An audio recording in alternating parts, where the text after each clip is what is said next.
जगत्पते गोपेश गोपिकान्त राधाकान्त नमस्तुते। तप्त कांचन गौरांगी राधे बिंदवनेश्वरी वृषभानुसुते देवी पुनमामि हरिप्रिये। वृंदावै तुलसी देवै प्रियायै केशवस्य च कृष्ण भक्ति पदे देवी सत्यवत्यै नमः नमः।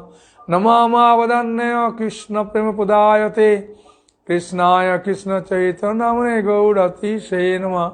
जयो श्री कृष्ण चैतन्य प्रभु नित्यानंद श्री अद्वैत गदाधर शिवासादि गौर भक्तबिंद।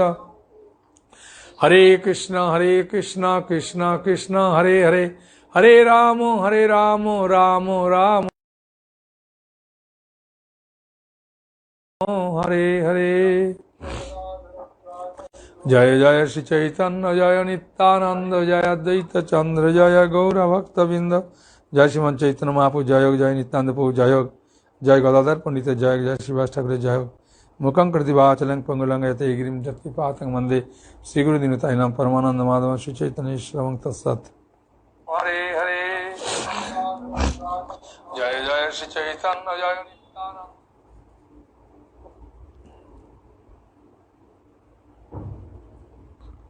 ভালো দিলীপ রাজ সুমন্ত বেঙ্গল সবাই জানিয়েছেন ভালো শোনা যাচ্ছে, ধন্যবাদ। তাহলে আজকে আমরা গদাধর পণ্ডিতের জীবনী নিয়ে আলোচনা করব। গদাধর পণ্ডিত তো জীবনীর অনেক বড়। 30 এপ্রিল আগামী শনিবার গদাধর পণ্ডিতের শুভ আবির্ভাব তিথি, তাই ওনার জীবনী আজ থেকে পড়ি, কারণ কি একটু বড়।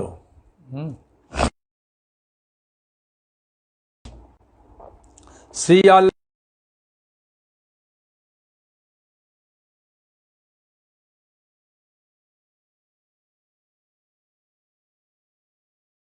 আল্লাদিনী স্বরূপায় গৌরাঙ্গশ্রুহৃদয় চ ভক্ত শক্তি প্রদানায় গদাধর নমস্তুতে।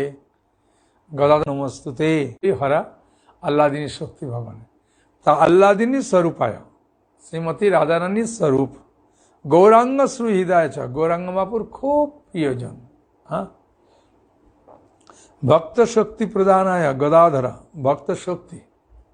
হ্যাঁ, শ্রীমতী রাধারানী হচ্ছে শ্রীকৃষ্ণের শক্তি, তাই ভক্ত শক্তি প্রদানায় গদাধর নমস্তে। সেই গদাধর পণ্ডিতকে আমি নমস্কার করি। শ্রী গদাধর পণ্ডিত গোস্বামী শ্রীমান মহাপ্রভুর অন্তরঙ্গ ভক্তগণের মধ্যে সর্বপ্রধান, শক্তিতত্ত্বের আকর বলে গদাধর পণ্ডিত গোস্বামী শ্রীমান মহাপ্রভু শ্রীকৃষ্ণ চৈতন্যদেবের নবদ্বীপ লীলা ও নীলাচল লীলা এই উভয় স্থানেতেই দেখা যায়। যে শক্তিতত্ত্বের আকর বলে গদাধর পণ্ডিত গোস্বামী মহাপ্রভু শ্রীকৃষ্ণ চৈতন্যদেবের নবদ্বীপ লীলা এবং নীলাচল লীলা, মানে দুটো লীলাতেই মহাপ্রভুর সঙ্গে গদাধর পণ্ডিত ছিলেন। হ্যাঁ, এই গদাধর পণ্ডিত শ্রীমতী রাধারানী ছিলেন ভগবান শ্রীকৃষ্ণ যখন গোচারণ করে ফিরতেন, তখন রাধারানী চিন্তা করতেন, যদি আমি এই নারী শরীর না পেয়ে যদি পুরুষ শরীর পেতাম, তাহলে এদের সঙ্গে কৃষ্ণের সঙ্গে খেলা করতাম, সখা হতাম, কত কি খাওয়া দাওয়া করতাম, আনন্দ করতাম। কিন্তু নারী শরীর পাওয়ার ফলে আমি ওইখানে যেতে বাধা প্রাপ্ত।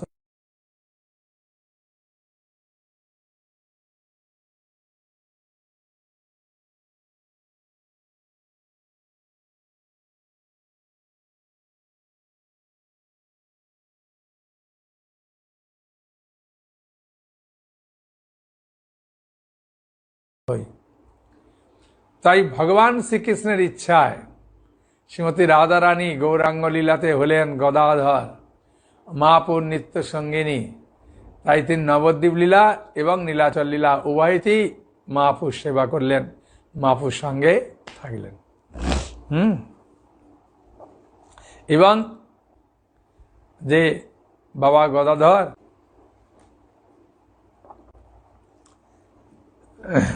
শুদ্ধ ভক্ত সম্প্রদায় শ্রী রাধা গোবিন্দের মধুর রসের ভজনে শ্রী গদাধরকে আশ্রয় করি গৌর সুন্দর অন্তরঙ্গ ভক্ত নামে কথিত হন।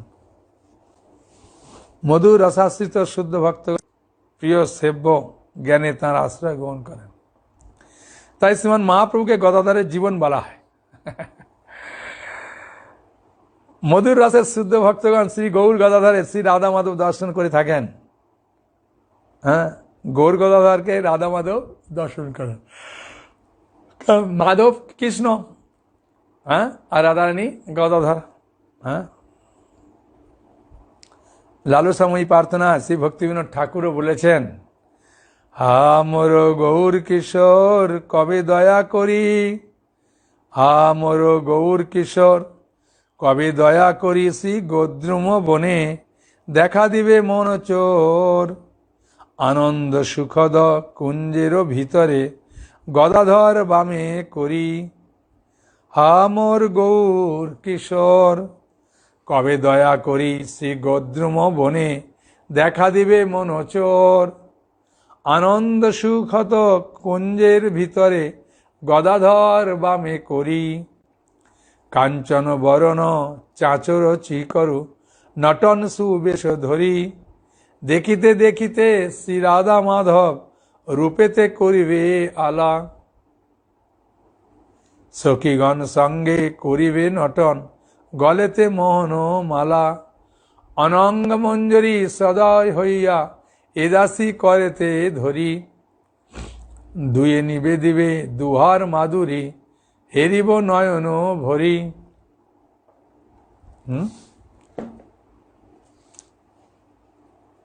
খুব সুন্দর। মানে শ্রীমতী রাধারানী হচ্ছেন গদাধর, তাই তিনি চিন্তা করছেন কবে গৌরাঙ্গের বাম দিকে গদাধর থাকবে আমি দেখব, এইভাবে একটা আশা করা, প্রার্থনা ভগবানের কাছে। এগুলো উচ্চ রসের ব্যাপার, এগুলো আমরা ওইগুলো চিন্তা করলে হবে না। এগুলো উচ্চ রস যারা সম্প্রদায়, তারা ভক্তিবিনোদ ঠাকুর তিনি উচ্চ রস সম্পন্ন ব্যক্তি।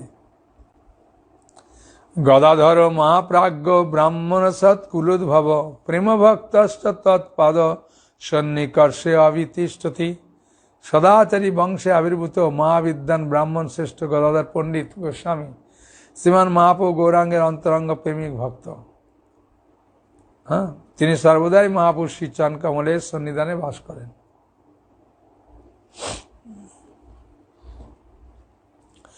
জগদানন্দ পণ্ডিত প্রেমবিবর্ত নামক গ্রন্থে গদাধর পণ্ডিত সম্পর্কে বলেছেন, একদিন মহাপ্রভু শ্রী গৌর সুন্দর গদাধরকে নিয়ে গদ্রুম কারণে অলকা নদীর তটে নিবিড় বনে সুখ পাখি মুখ থেকে শ্রবণ করলেন। মানে জগদানন্দ পণ্ডিত তিনি যে প্রেম বিবর্ত গ্রন্থ লিখেছেন, ওটা তিনি যা যা নিজের চোখে দেখেছেন ওটা লিখেছেন। তা একবার ওই হরিহর ক্ষেত্রে গিয়েছিলেন, ওখানে অলকানন্দা নদী আছে, সেখানে খুব গভীর বন ছিল, সেই বনে সুখ পাখি ছিল। হ্যাঁ, মুখ থেকে শ্রবণ করলেন, আমি সুখ এই বনে গৌর নাম গাই, সুখ পাখি বলছেন, আমি সুখ এই বনে গৌর নাম গাই, তুমি মোর কৃষ্ণ রাধা এই যে গদাই। হ্যাঁ, তুমি মোর কৃষ্ণ আর রাধা এই যে গদাই, গদাই মানে গদাধর, গদাই গৌরাঙ্গ মোর প্রাণের ঈশ্বর, আর কিছু মুখে না আইসে অতঃপর, আর কিছু আমার মনে আসে না, শুধু গদাই আর গৌর নাম আসে। প্রভু বলে আমি রাধা কৃষ্ণ উপাসক, অন্য নাম শুনিলে আমার হয় শোক।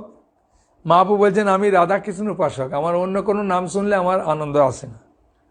এত বলি গদায়ের হাতটি ধরিয়া, মানে গদাধর পণ্ডিতের হাতটা ধরেছে, মায়াপুরে ফিরে আইল সুখেরে ছাড়িয়া, গদাধরের হাতটা টেনে নিয়ে চলে গেছে, সুখ পাখিকে ছেড়ে দে।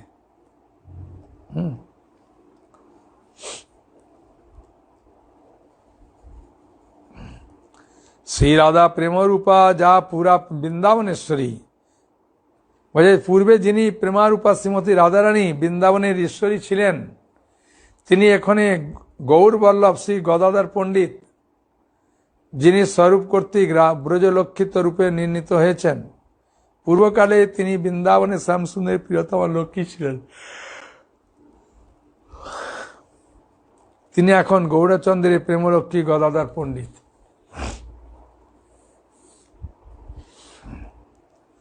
ললিতা যখন শ্রীরাধার অনুগতা ছিলেন তখন তিনি অনুরাধা নামে খ্যাত ছিলেন, অতএব ললিতা গদাধর পণ্ডিতে প্রবেশ করেছেন।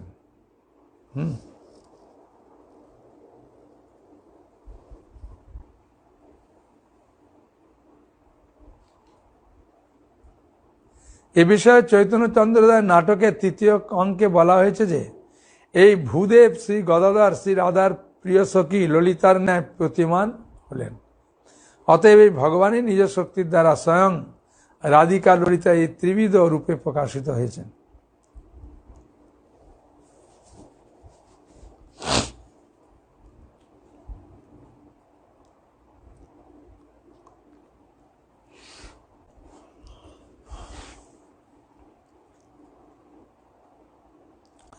শ্রী গদাধর পণ্ডিত পঞ্চতত্ত্বের একতম শক্তি তত্ত্ব গৌরলীলা সহায়তা সম্পাদনের জন্য 1408 শকাব্দে বৈশাখী অমাবস্যা তিথিতে বঙ্গদেশের চট্টগ্রাম জেলার অন্তর্গত বেলেটি নামক গ্রামে গদাধর পণ্ডিত জন্মগ্রহণ করেন। তাহলে গদাধর পণ্ডিত কোথায় জন্মগ্রহণ করেন? না, চট্টগ্রামের বেলেটি নামক গ্রামে 1408 শকে বৈশাখী অমাবস্যা তিথিতে। তার পিতার নাম মাধব মিশ্র আর মাতার নাম শ্রীমতী রত্নাবতী দেবী। বাবার নাম হচ্ছে মাধব মিশ্র আর মায়ের নাম রত্নাবতী দেবী। হ্যাঁ, বৈশাখের কুহু দিনে অতি শুভক্ষণে প্রভশিলা রত্নাবতী পুত্র রতনে শ্রী গদাধর কোন পণ্ডিত গোস্বামী কাশ্যপ গোত্রীয় বারেন্দ্র শ্রেণীর ব্রাহ্মণ ছিলেন। অল্প বয়সে ইনি নবদ্বীপে মাতুলালয়ে গমন করেন। মানে তার মামার বাড়ি হচ্ছে নবদ্বীপ, এখানে গদাধর পণ্ডিত মামার বাড়িতে চলে আসে।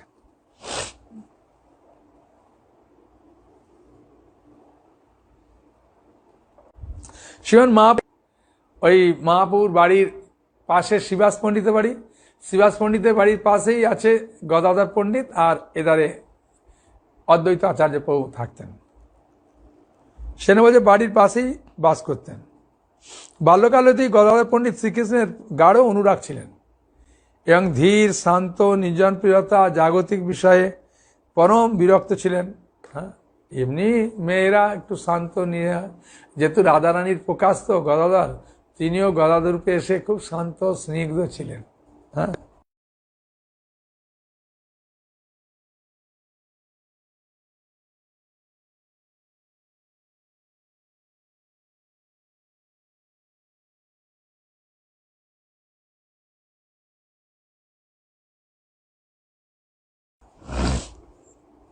জাগতিক বিষয় নাঙ্গিনা মানে উঠান। অনেকে ফ্ল্যাটে থাকে তো আর বারান্দাটাই ছোট, হ্যাঁ, শুধু একজন চলাফেরা করতে পারে।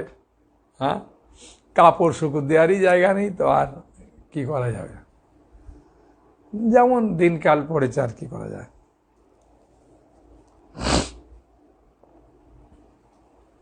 গ্রামের পাঠশালা উভয় একত্রে লেখাপড়া করতেন। মাপু আর গদাধর যেহেতু কাছাকাছি থাকতেন, একই স্কুলে পড়তেন।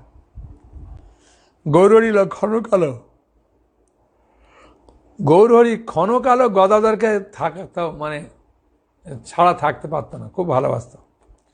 গদাধর ছিলেন গৌরাঙ্গের চিরসঙ্গী। অল্পকালের মধ্যেই গদাধর শাস্ত্রীয় সকল বিদ্যা পারদর্শী লাভ করেছিলেন।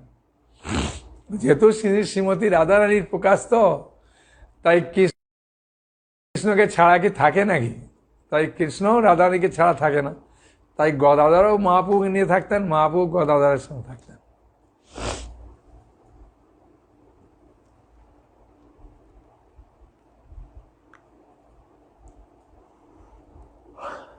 গদাধর পণ্ডিতের দেখি প্রেম জল বড় প্রীত ভাসে তানে বৈষ্ণব সকল। শিশু হইতে সংসারের বিরক্ত বড় মনে ঈশ্বর পুরী ও স্নেহ করেন তাহানে। গদাধর পণ্ডিতের আপনার কৃত পুঁথি পড়া এর নাম কৃষ্ণ লীলামৃত। ঈশ্বর পুরীপাদ তিনি একটা কৃষ্ণ লীলামৃত গ্রন্থ লিখেছিলেন।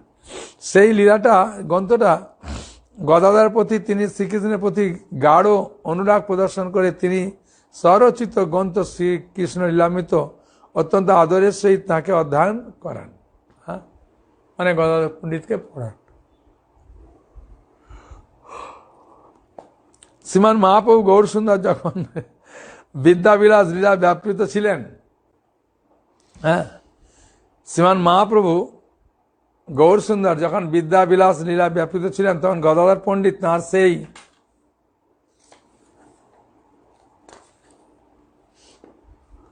বিদ্যাবিলাস লীলার রস আস্বাদনে সহচর রূপে গৌর সুন্দরের সেবা তৎপর ছিলেন। একদিন গৌর সুন্দর আস্বাদন তৎপরে নবদ্বীপ ভ্রমণ করার সময় গদাধরের সাথে সাক্ষাৎ হলো। একদিন গৌর সুন্দর ঘুরতে ঘুরে গদাধরের সঙ্গে সাক্ষাৎ হয়েছে। সাক্ষাতের পরে গৌর সুন্দর সহচর গদাধরের হস্তদ্বয় ধারণ করে হাত ধরে, হ্যাঁ, ন্যায় বিষয়ক প্রশ্নের সদুত্তর প্রদানের জন্য অনুরোধ করলেন। মানে মহাপ্রভুর কাজই তো একটু তর্ক করা। তা গদাধরকে একদিন দেখে হাত ধরে বলছে, তোমার সঙ্গে আমি ন্যায় নিয়ে আলোচনা করব। হাসি দুই হাতে প্রভু রাখিল ধরিয়া, ন্যায় পড়ো তুমি আমা যাও প্রবোধিয়া। গৌর সুন্দর অনুরোধে গদাধর পণ্ডিত তখন তাঁর কথায় সম্মত হয়ে তাঁর সহিত বিদ্যারস আস্বাদনের সেবায় নিযুক্ত হলেন। মহাপ্রভু গৌর সুন্দর বললেন, কহ দেখি মুক্তির লক্ষণ কি? মুক্তির লক্ষণ কি বলো?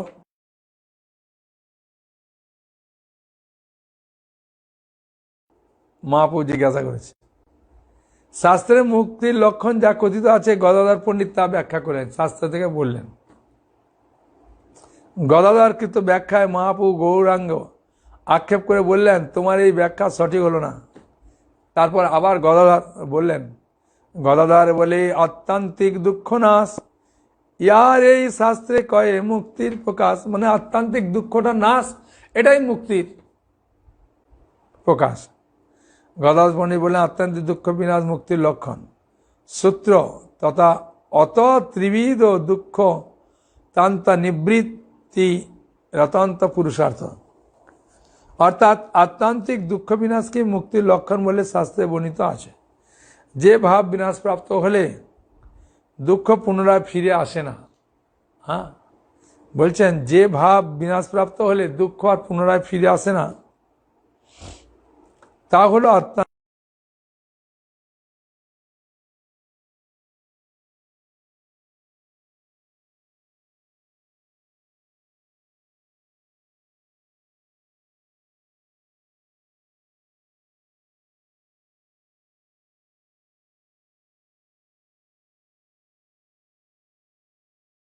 বিনাশ।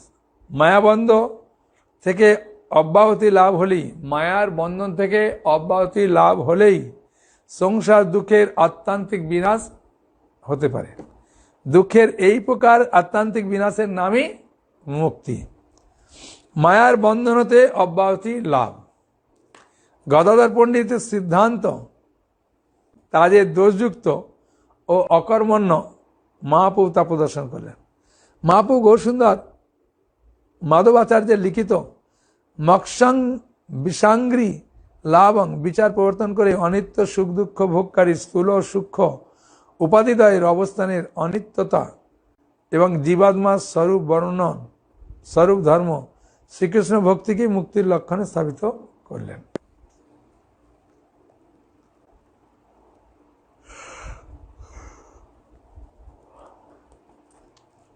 শ্রীমান মহাপ্রভু বাক্য খণ্ডন করে স্বসিদ্ধান্ত স্থাপন করে ত্রিভুবনে এমন কেউ নেই যে এরূপভাবে গদাধর পণ্ডিত চিন্তা করলেন যে অদ্য গৌর সুন্দরের নিকট হতে বিদায় হতে পারলেই রক্ষা পায়, এখান থেকে পালারই বাঁচে।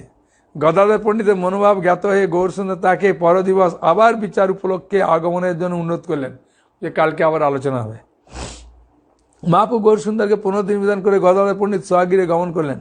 গদাধর পণ্ডিত মহাপ্রভু গৌরাঙ্গের কৃপায় সমস্ত শুদ্ধান্তে পারঙ্গত হয়েও মহাপ্রভু কর্তৃক প্রবর্তিত অপ্রাকৃত পারবিদ্যার সুষ্ঠুতা ও সকল সুসিদ্ধান্ত প্রকাশের উদ্দেশ্যে তার বিদ্যাবিলাস লীলা সেবা করলেন। মানে মহাপুরুষ যখনই দেখা হতো গদাধরকে বলতো তর্ক করো, ন্যায় নিয়ে কোনো কিছু নিয়ে আলোচনা করতো। তা একবার বলছে মুক্তির লক্ষণ কি? তা গদাধর বললেন আত্মান্তিক দুঃখ নাশ মুক্তি। মহাপ্রভু বললেন না, এটা খণ্ডন করে মহাপ্রভু বললেন যে যে অনিত্য সুখ দুঃখ ভোগকারী স্থূল সূক্ষ্ম উপাধিদ্বয়ের অবস্থানের অনিত্যতা, এবং জীবাত্মার স্বরূপ ধর্ম শ্রীকৃষ্ণ ভক্তি মুক্তির লক্ষণে স্থাপিত করলেন। যে শ্রীকৃষ্ণকে ভক্তি করাই প্রকৃত মুক্তির লক্ষণ, সেটা তিনি খুব সুন্দরভাবে ব্যাখ্যা করে বোঝালেন। শ্রীমন মহাপ্রভু গয়া হইতে প্রত্যাবর্তনের পর অপূর্ব কৃষ্ণ প্রেম বিকার প্রকাশ করলে ভক্তগণ চমৎকৃত হয়ে বিস্মিত হলে মহাপ্রভু ভক্তগণকে বললেন আজ সকলে গৃহে গমন করো, আগামীকাল তোমরা সকলে শুক্লাম্বর গৃহে মিলিত হবে।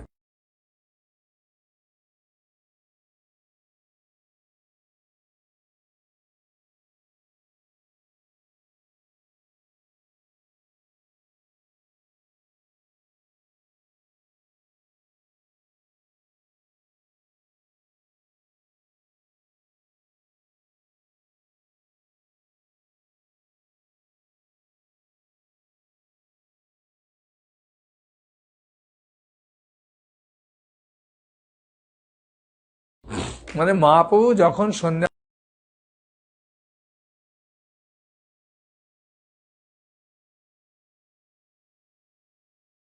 ফিরে এলেন,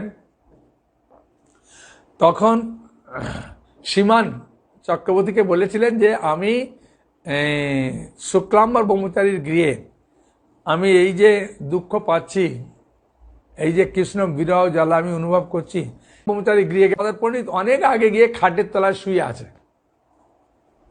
তখন সবাই চুপ করলেও ভেতর থেকে তার ভাবটা প্রকাশ পাচ্ছে। তখন মহাপ্রভু জিজ্ঞাসা করলেন শুক্লাম্বর, আর তোমার খাটের তলায় কে? বললো গদাধর। বলে গদাধর তো আগে থাকতে ভক্তি করে, ও তো কত আমার থেকে বড়, আর আমি তো এই বয়সে ভক্তি করেছি বলে মহাপ্রভু দৈন্যতা প্রকাশ করলেন।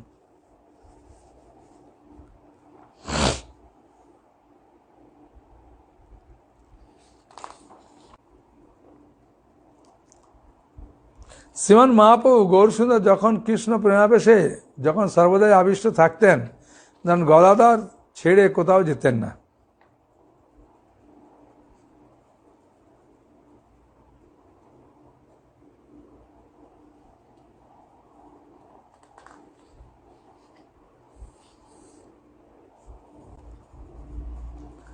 শ্রী গদাধর মহাপ্রভুর প্রশ্নের উত্তরে বললেন,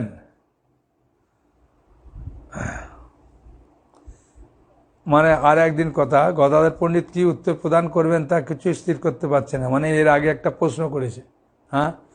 শ্রীমান মহাপ্রভু গৌরসুন্দর যখন কৃষ্ণ প্রেমাবেশে যখন সর্বদাই আবিষ্ট থাকতেন, গদাধর তাকে ছেড়ে কোথাও যেতেন না। এমতো অবস্থায় একদিন কৃষ্ণ ভাবাবিষ্ট মহাপ্রভুর জন্য গদাধর তাম্বুল নিয়ে এলে মহাপ্রভু বললেন, মানে মহাপ্রভুর জন্য তাম্বুল নিয়ে এসছেন গদাধর। তা মহাপ্রভু বলছেন, গদাধরে দেখি প্রভু করেন জিজ্ঞাসা, কোথা কৃষ্ণ আছেন শ্যামল পিতবাসা। যে কোথায় কৃষ্ণ আছেন, সেই শ্যামল পিতবাস ধারণ করে আমাকে বড়। একথা বলি মহাপ্রভু গৌরসুন্দর কান্না করতে লাগলেন।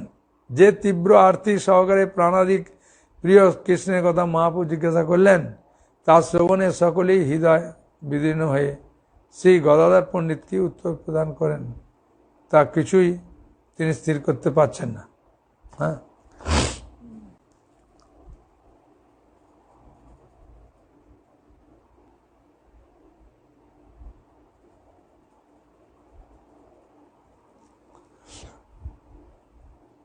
গদাধর সম্ভ্রমে বললেন, গদাধর সম্ভ্রমে বলেন, গদাধর মহাশয় নিরবধি আছে কৃষ্ণ তোমার হৃদয়। বলছে কৃষ্ণ কোথায়? তখন বলছে কৃষ্ণ তো তোমার অন্তরে আছে। গদাধর পণ্ডিতের কথা মহাপ্রভু যখন প্রশ্ন উত্তর পেলেন, তারা বললেন, কৃষ্ণ সর্বক্ষণ তোমার হৃদয়ে বিরাজ করছেন। শ্রীকৃষ্ণ আমার হৃদয়ে আছেন জেনে মহাপ্রভু নিজ হস্তের দ্বারা নখ দ্বারা নিজের বিধি বক্ষ বিদীর্ণ করতে চাইলেন। আর এমত অবস্থায় গদাধর পণ্ডিত তাড়াতাড়ি মহাপ্রভুর হস্তদ্বয় ধারণ করে অত্যন্ত সুকৌশলে নানা প্রকার প্রবাদ বাক্য মহাপ্রভুকে সান্ত্বনা প্রদান করে বললেন, শ্রীকৃষ্ণ এখন আগমন করবেন একটু সময় অপেক্ষা করো। মহাপ্রভু গদাধরের বাক্য শ্রবণ করে স্থির করলেন যে দূর হতে সচিমাতা গদাধরের সান্ত্বনার কৌশল দর্শন করে পরম বিস্মিত হলেন। হ্যাঁ, মানে মহাপ্রভু বলছেন কোথায় কৃষ্ণ আছে, বলছে কৃষ্ণ তোমার অন্তরে আছে। মহাপ্রভু বুক চিরে ফেলতে আছে। তখন গদাধর তাকে সান্ত্বনা দিয়ে বললেন, না না না, কৃষ্ণ এখন আসবে। হ্যাঁ, তুমি এরকম করো না।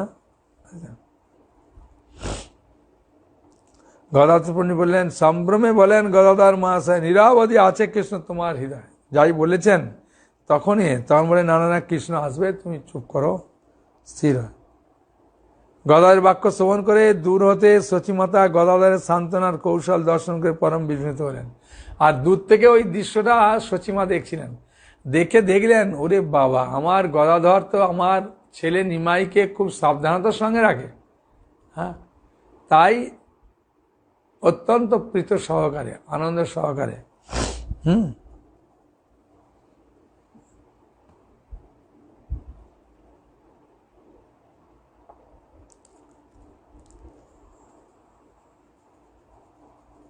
বলতে শুরু করলেন গদাধর, মই ভয়ে নাই পারো সন্মুখ হইতে, গদাধর কেমনে প্রবোধিল ভালো মতে।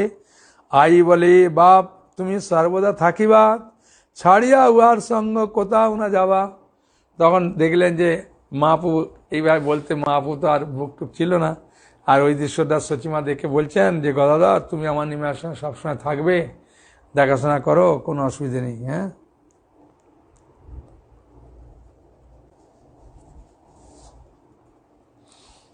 একসময় গদাধর সহিত রাত্রি যাপনকালে মহাপ্রভু গৌরচন্দ্র সুমধুর স্বরে বললেন, একসময় গদাধর সহিত রাত্রি যাপন করছেন, আর করার সময় মহাপ্রভু ও গৌরসুন্দর সুমধুর স্বরে গদাধরকে বলছেন, গদাধর আগামী কল্ল প্রভাতে এই মাল্যসমূহ বৈষ্ণবগণের মধ্যে বিতরণ করে দিবে।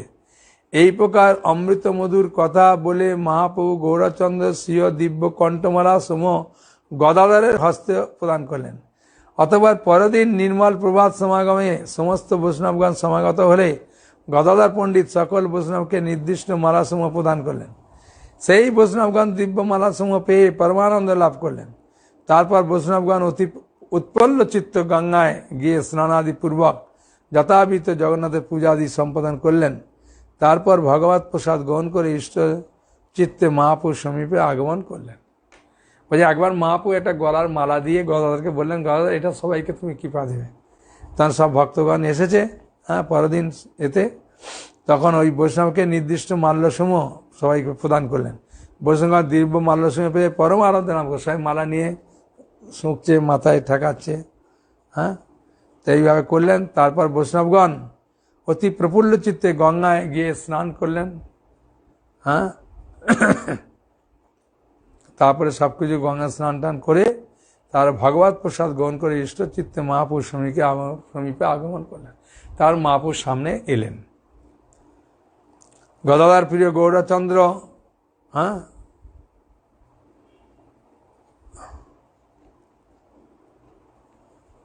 চন্দ্রের জন্য প্রত্যহ উত্তম দ্রব্যাদি প্রদান করতেন।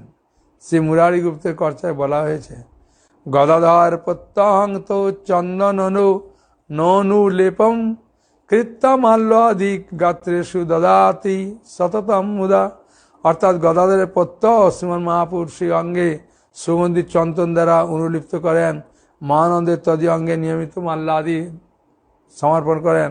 শয়ন মন্দিরে মহাপ্রভু গৌরাঙ্গের জন্য মনোহর শয্যা রচনা করে তাঁরই শ্রী পাদ পদান্তিক আপনার শয্যা রচন পূর্বক শয়ন সুখ লাভ করেন।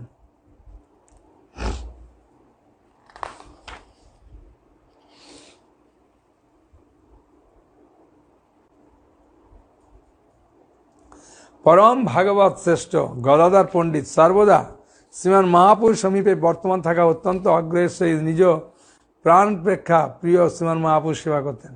তিনি রাত্রিকালে শ্রীমান মহাপুর সেবা করতেন। রাত্রেও তিনি রাত্রিকালে মহাপুর নিকট ঐত্র শুক্র সহিত শয়ন করতেন, তৎসঙ্গে কৌতুক ভোজনাদি করতেন। এইভাবে গদাধর পণ্ডিত মহাপুর গৌরাঙ্গের সেবা পরমানন্দ সাগরে নিমজ্জিত থাকতেন। গদাধর পণ্ডিত ছিলেন মুকুন্দ দত্তের অত্যন্ত প্রিয়জন। বুঝেছেন? বাল্যকালতে বৈষ্ণব সঙ্গ বৈষ্ণব দর্শনে গদাধর পণ্ডিত ছিল ঐকান্তিক আগ্রহ। এটা খুব সুন্দর কাহিনী। তারপরে তিনি একদিন মুকুন্দ গদাধরকে বললেন, গদাধর চলো আমরা বৈষ্ণব দর্শন করে আসি। বললে কোথায়? নবদ্বীপে। তা নবদ্বীপে গিয়ে পুণ্ডরিক বিদ্যানিধি তিনি এই মানে স্বর্ণ অলঙ্কার তো গায়ে আছেই, যে খাটটাতে তিনি বসে আছেন সেই খাটটাও অপূর্ব দামি। সেই খাটের উপরে বসে আছেন, আর একদিকে চামচ ডোলাচ্ছে, পান খাচ্ছে, উনি পানের পিসদানি আছে।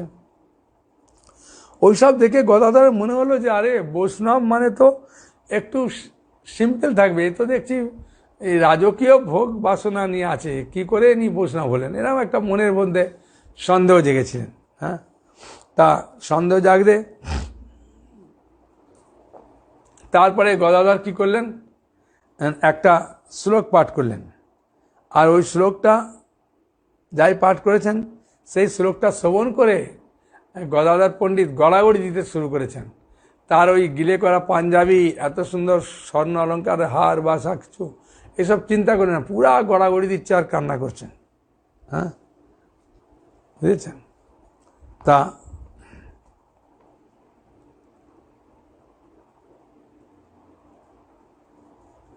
তখন গদাধর চিন্তা করলেন, আরে আমি পুণ্ডরিক বিদ্যানিধিকে এরকম বললাম, তা তো ওনার জন্য অপরাধ হয়ে গেছে।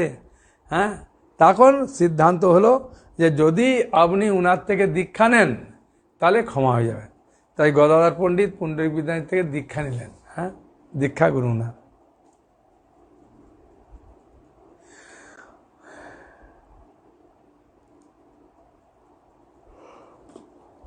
মুকুন্দ দত্ত গদাধর পণ্ডিতকে বললেন, গদাধর একটা শুভ সংবাদ শোনো, আজ এই নবদ্বীপে এক অদ্ভুত পরম বৈষ্ণব আগমন হয়েছে। বুঝেছেন? বলার এটা, এক অদ্ভুত পরম বৈষ্ণব আবির্ভূত হয়েছেন, এসে উপস্থিত হয়েছেন। তাই আমরা সঙ্গে চলো ওই পূর্বে ওই অপূর্ব বৈষ্ণবকে দর্শন করে আসি, তোমায় দেখাবো। মুকুন্দ দত্ত যেখানে সে যে সংবাদ শোনেন তা গদাধর পণ্ডিতের নিকট সমস্ত ব্যক্ত করেন। মুকুন্দ দত্তের বাক্য শ্রবণ করে গদাধর পণ্ডিত পরমানন্দিত হয়ে কৃষ্ণ কৃষ্ণ বলে তার সঙ্গে গেলেন। তারপরেতে তো ওই ঘটনা হলো, যখন তিনি ভগবান কৃষ্ণ যে কত করুণাময়, যে কৃষ্ণ পুতনাকে মারলেন, মারার পরে ধাত্রীগতি প্রদান করলেন, এই কথাটা যখন পুণ্ডরিক বিদ্যানিধি শুনেছেন কৃষ্ণের করুণার কথা, তখন তিনি খাট থেকে পড়ে গিয়ে একদম গড়াগড়ি দিচ্ছেন। তখন গদাধর চিন্তা করলেন ওর অপরাধ হয়ে গেছে, তার দীক্ষা নেওয়ার পরে ক্ষমা হলো। সেই জন্যই গদাধর পণ্ডিতের গুরুদেবের নাম পুণ্ডরিক বিদ্যানিধি।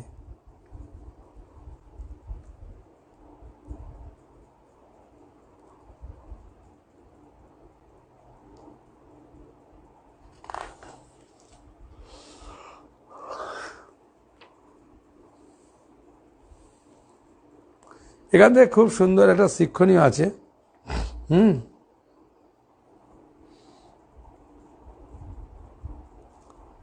এই শিক্ষাটা খুব ভালো, যে অনেক সময় বাইরে থেকে লোককে দেখলে আমরা মনে করি বিষয়ী,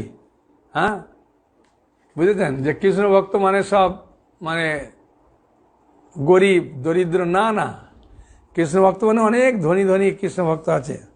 তাই লোকের যেন এইরকম মনে না করে যে বিষয়ী লোক, ওই যে বহির্জগতে আচরণ দেখে তাকে বিষয় বলে মনে করে, ভক্ত বলে মনে করতে পারে না, যেটা গদাধরের হলো।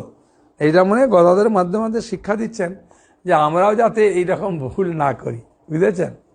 যে অনেক সময় সাজগোজ দেখে, পোশাক পরিচ্ছদ দেখে ওকে মনে করি বৈষ্ণব, না, এটা ঠিক না। এটা খুব সুন্দর একটা ভালো শিক্ষা। গদাধরের হৃদয়ে যে কৃষ্ণ কৃপা বিরাজিত, সে কৃপার মহিমা গদাধর পণ্ডিত বিদ্যানিধিকে চিনতে পারতেন, কিন্তু মায়াধর শ্রীকৃষ্ণ স্বীয় মায়া সেই কৃপাকে আচ্ছন্ন করে তাকে সাধারণ লোকের ন্যায় করেছেন।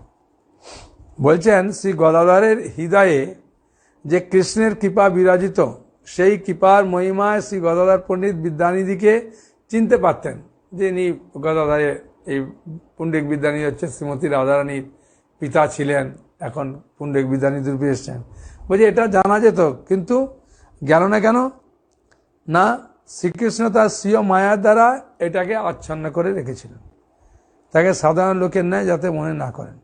তাই গদাধর পণ্ডিত বিদ্যানিধিকে চিনতে পারেন নাই। গদাধর পণ্ডিত দেখেছেন যে পুণ্ডিক বিদ্যানিধির ললার দেশে ভক্ত জনচিত শুভ ঊর্ধ্বপুণ্ড তিলক বিরাজিত, শুদ্ধ ভক্তির প্রভাবে তার দেহ মদন সমান। আর মুকুন্দ দত্ত বলেছেন বিদ্যানিধি অদ্ভুত অসাধারণ বৈষ্ণব। তথাপি এই সকল বিষয়ের প্রতি শ্রী গদাধর পণ্ডিতের বিশেষ লক্ষ্য ছিল না, কেবলমাত্র বিদ্যানিধির বহির্জগতের আচরণের প্রতি তার লক্ষ্য গিয়েছিল। তা হলো শ্রীকৃষ্ণ স্বমায়ার প্রভাবে। এখানে ভগবান শ্রীকৃষ্ণ জগৎজীবকে শিক্ষা দিচ্ছেন যে বাস্তবিক কেউ বৈষ্ণব কিনা কেবলমাত্র তার বহির্জগতের আচার আচরণ দেখেই নির্ণয় করা যায় না। কত সুন্দর কথা না?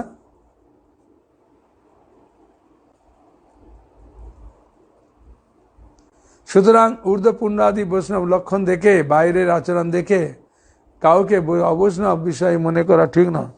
কোনো কোনো স্থলে ঊর্ধ্বপুণ্ড আদি বৈষ্ণব লক্ষণ পরিলক্ষিত না হলেও অনুসন্ধান করলে পরম বৈষ্ণবত্ব প্রকাশ হয়ে পড়ে। সুতরাং কেবল বাইরের পোশাক আদি আচার আচরণ দেখেই কোনো সিদ্ধান্ত উপনীত হওয়া যুক্তিযুক্ত নয়। তাদের বৈষ্ণব চরণে বা বৈষ্ণবের প্রাণ শ্রীকৃষ্ণের নিকটে মহা অপরাধের সম্ভাবনা থাকে। শ্রী গদাধর পণ্ডিতের মুখমণ্ডল দর্শন করে এবং পুণ্ডিক বিদ্যানিধির মহিমা প্রকাশের জন্য মুকুন্দ দত্ত ভক্তি মাহাত্ম্যপূর্ণ পদ্ম পাঠ করলেন। চৈতন্য ভাগবতে আছে, রাক্ষসী পুতনা শিশু খাইতে নির্দয়া, ঈশ্বর বদিতে গেলা খালা কুড় লইয়া, কার কুড় লইয়া, তাহারেও মাতৃপদ দিলেন ঈশ্বরে, না ভজে অবজীব হেন দয়ালু রে। বলছে এমন দয়ালু চৈতন্য মহাপ্রভু নিত্যানন্দ প্রভু যারা ভজনা করে না তারা খুব ভুল করছে।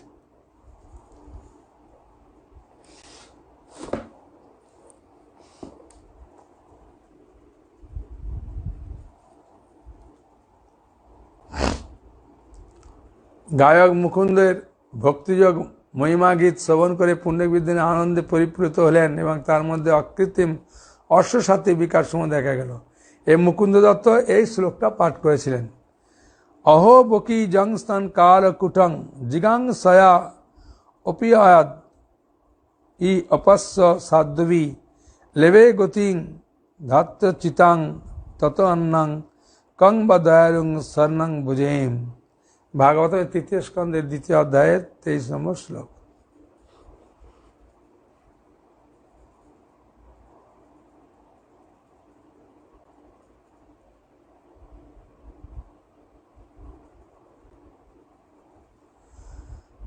অহো বকি জং স্তন কালকূটং জিগাং সয়া অপায়দ্যপসাদ্বী লেবে গতিং ধাক্রচিতাং তত অন্নং কং বা দয়ালুং শরণং ব্রজেম। এটারই বাংলায় চৈতন্য ভাগবতে এরকম আছে, রাক্ষসী পুতনা শিশু খাইতে নির্দয়া, ঈশ্বর বদিতে গেলা কালকুট লইয়া, তাহারেও মাতৃপদ দিলেন ঈশ্বর, না ভজে অবজীব হেন দয়ালুরে।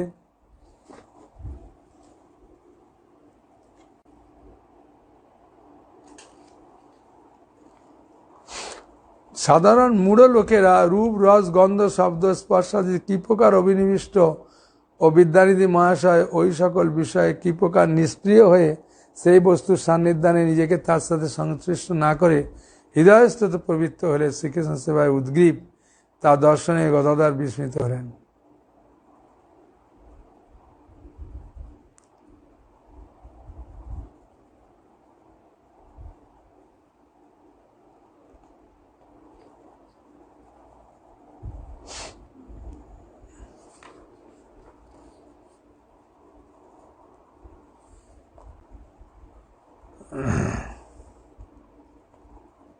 গদাধর পণ্ডিত মুকুন্দকে বললেন যে বিদ্যানিধিদের প্রকৃত ভক্তির লক্ষণ আমাকে দর্শন করিয়ে পরম হিত সাধন করলেন।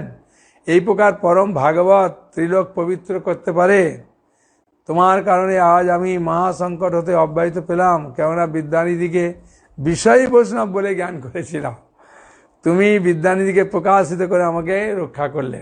হ্যাঁ, যখন ওই শ্লোকটা বলেছে তখন গড়াগড়ি দিচ্ছে, তখন গদাধর মনটা গলে গেছে। একজন ভক্ত বলছেন, প্রভু গদাধর তো শ্রীমতী রাধারানী, আর পুণ্ডরিক বিদ্যানিধি হচ্ছে বৃষভানু রাজা কৃষ্ণলীলাতে। তা দেখুন, হ্যাঁ, মেয়ে বাবাকে চিনতে পারছে না। হ্যাঁ, মানে গদাধর পণ্ডিত বিদ্যানিধিকে বুঝতে পারলেন না, ওই জন্য বলছেন। হ্যাঁ, তা আমি বললাম এগুলো সব ভগবানের লীলা, ভগবান এর মাধ্যমে বিভিন্ন রকম শিক্ষা দিচ্ছেন। হ্যাঁ, যে বিষয়ী মানুষকে দেখে বৈষ্ণব হলেও আমরা তাকে ঘৃণা করি। তা পুণ্ডরিক বিদ্যানিধি গলায় খুব সুন্দর সোনার হার পরতেন, খুব সুন্দর পাঞ্জাবি পরতেন, ধুতি পরতেন।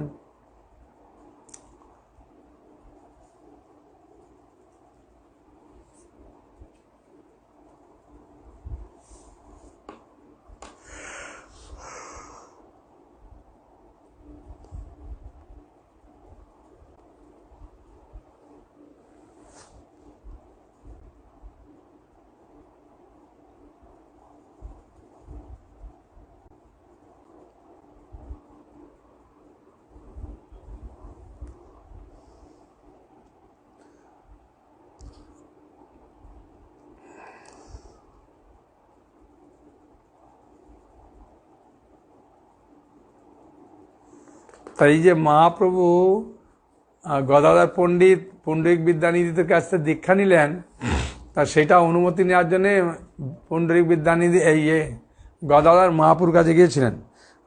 গদাধর পণ্ডিতের বাক্য শ্রবণ করে তাকে দীক্ষা গ্রহণের জন্য মহাপ্রভু সানন্দ চিত্ত অনুমতি প্রদান করলেন। তারপর যথা নির্দিষ্ট শুভদিনে গদাধর পণ্ডিত পুণ্ডরিক বিদ্যানিধির নিকট মন্ত্র দীক্ষা লাভ করলেন।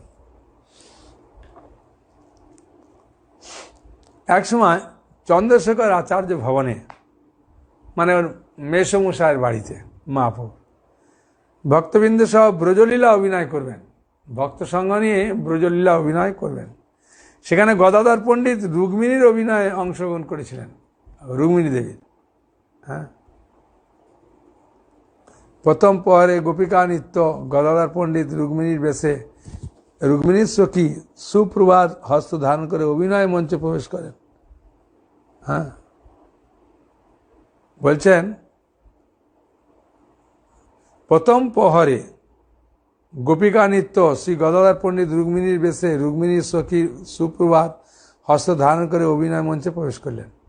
মানে অভিনয় মঞ্চে প্রবেশ করছেন গদাধর পণ্ডিত কিভাবে না, তিনি রুক্মিণীর বেশ ধারণ করেছেন, আর রুক্মিণীর সখী হচ্ছে সুপ্রভা। তাই সুপ্রভার হস্ত ধারণ করে তিনি অভিনয় মঞ্চে প্রবেশ করলেন। হ্যাঁ, গদাধর পণ্ডিত প্রেম প্রকাশ করে প্রেমের আবেশ অর্থাৎ প্রেমে অত্যন্ত বশীভূত হয়ে মহালক্ষ্মী রুক্মিণীর বেশে সকলের মন হরণ করে পরমানন্দ অপূর্ব নৃত্য পরিবেশন করতে লাগলেন।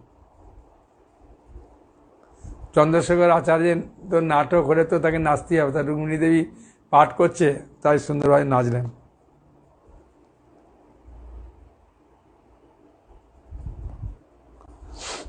গদাধরের নৃত্য অভিনয়ে সকলেই প্রেম উন্মত্ত হলেন। গদাধরের প্রেমাশ্রু মূর্তিমতী গঙ্গার প্রবল ধারার নেয়, তার স্বরূপে তো গদাধর ভগবানের কান্তা শক্তি। তাই মহাপ্রভু তাঁর বৈকুণ্ঠের পরিবারের বলেই সকলকে উল্লেখ করেছেন।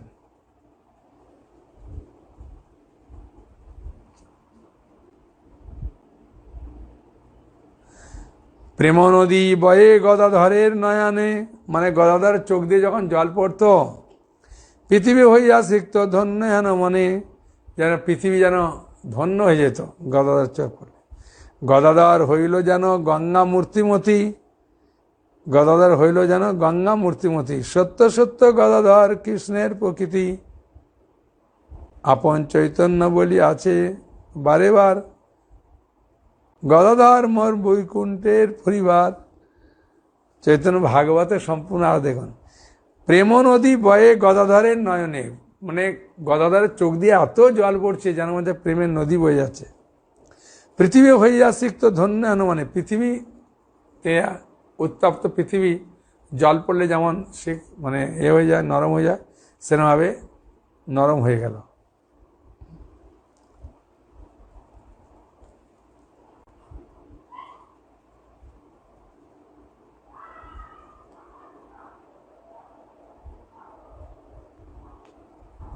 গদাধর হইল যেন গঙ্গা মূর্তিমতি, সত্য সত্য গদাধর কৃষ্ণের প্রকৃতি।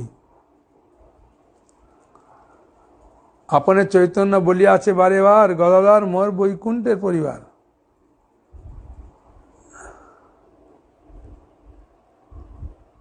গদাধরের প্রেমাশ্রু মূর্তিমতি গঙ্গার প্রবল ধারার নেয়। তার স্বরূপে তো গদাধর ভগবানের কান্তা শক্তি, তাই মহাপ্রভু তাকে বৈকুণ্ঠের পরিবার বলে উল্লেখ করেছেন।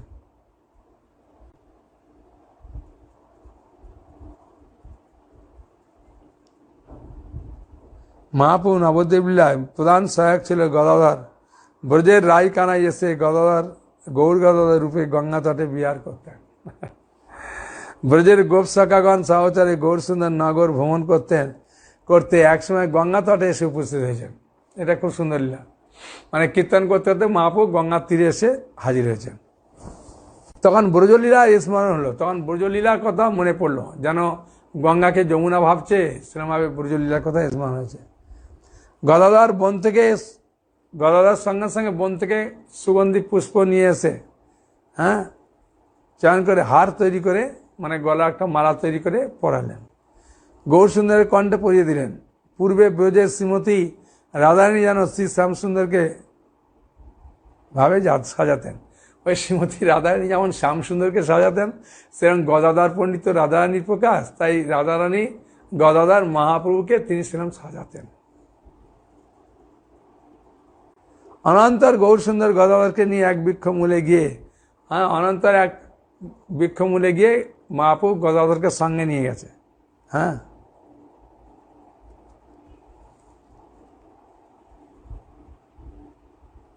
একটা বৃক্ষের তলায় একটা বেদিরু আছে, সেখানে বসলেন।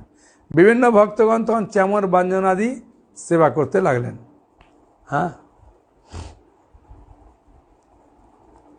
একদিন পুষ্পবন দর্শন করে পুষ্পগুচ্ছ নিয়ে গদাধর সঙ্গে গৌর সুন্দর পুষ্প সময় লীলা করেছিলেন।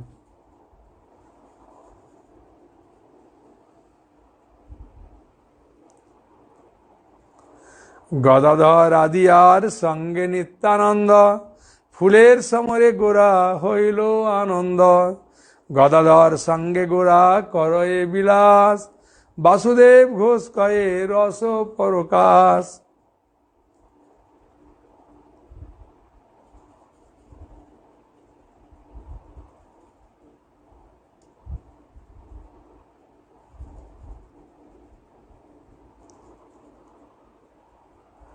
গৌরাঙ্গ চাঁদের মনে কি ভাব পড়িল, পাশা সারি লইয়া গোরা গেলা শিরজিল। গদাধর সঙ্গে গোরা খেলে পাশা সারি, ফেলিতে লাগিলা পাশা হারি যিনি বলি। দু চারি বলি দান ফেলে গদাধর, পঞ্চ তিন করি ডাকে গৌরাঙ্গ সুন্দর। দুইজন মগ্ন হইলা পাশা খেলা রসে, জয় জয় দিয়া গায় বাসুদেব ঘোষে। ব্রাহ্মণীর শুক্ল পক্ষে গদাধরকে সঙ্গে নিয়ে গৌরসুন্দর সুরধুনী তটে হিন্দোল লীলা বিহার করে থাকেন। হিন্দোল লীলা একটা কিছু হবে। গৌরসুন্দর ভাবাবেশে গদাধরকে বামে নিয়ে হিন্দোলায় আহরণ করলেন। হিন্দোলা মনে তার নৌকা মনে নাকি। তারপর গদাধর গৌরসুন্দরকে তাম্বুল জোগায় ব্যঞ্জনাদি দিলেন। ভক্তগণ মল্লার রাগে ঝুলন লীলার পথ কীর্তন করে ঝুলন দোলাতে লাগলেন। মানে হিন্দুর মানে ঝোলাতে উঠলেন। আর এগুলো সব হচ্ছে সুরধুনী গঙ্গার তটে খেলা করছে।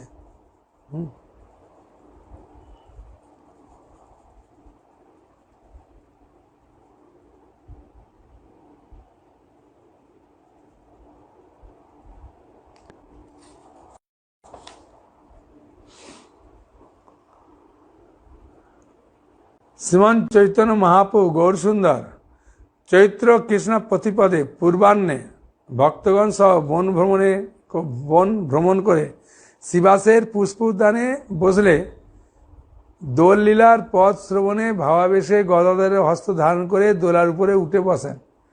ভক্তগণ আবির গুলালাদি গৌর গদাধরের অঙ্গে নিক্ষেপ করে দোলাতে থাকেন। মানে দোলা তো দোলাতে দোলাচ্ছে, আর সেখানে গৌর গদাধরকে বসিয়ে বসিয়ে ফাঁক দিচ্ছে।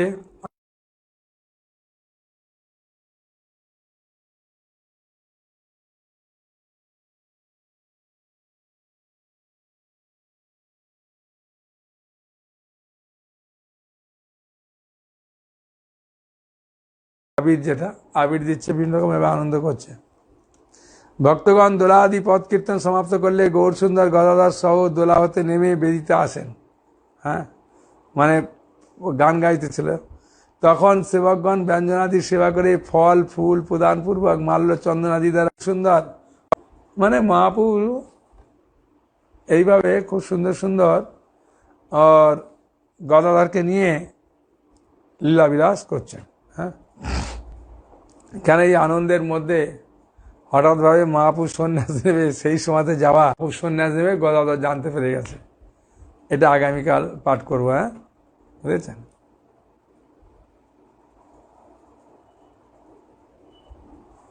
ঠিক আছে। হরে কৃষ্ণ কৃষ্ণ কৃষ্ণ হরে হরে, হরে রাম রাম রাম হরে হরে। খুব গরম তো, হ্যাঁ, কিছু করার নাই।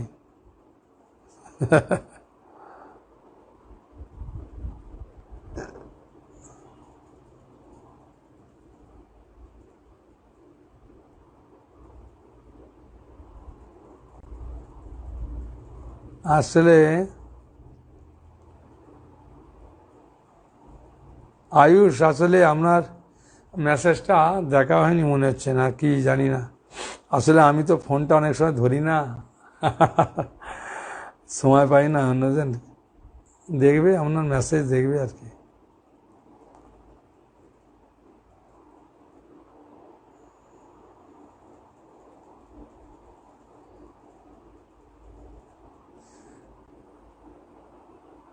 ময়না মাইতি, আসলে ন্যায় একটা বিষয়।